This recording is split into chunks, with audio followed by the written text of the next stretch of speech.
Rasululloh sallallohu alayhi va sallamga salovat aytishlik shu darajada fazilatli ekanki, man nasiya salata alayya nasiya tariqal jannah.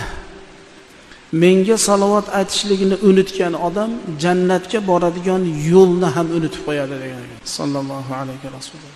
Payg'ambarimiz sallallohu alayhi va sallamga salovat aytishlikka insonning vaqti bo'lmasa, unutib qo'yayotgan bo'lsa, ishi bilan ovora bo'layotgan bo'lsa, demak u odam jannat yo'lidan ham adashyapti.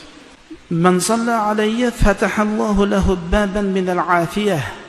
Kim menga salovat aytsa, Alloh jalla va ala tinchlik, xotirjamlik eshigini Alloh unga ochib qo'yadi degan ekan. Sallallohu alayhi vasallam.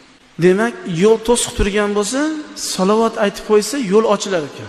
Ish mushkul bo'lib, muammo shunday mug'laq to'silib turgan bo'lsa, payg'ambarimiz sallallohu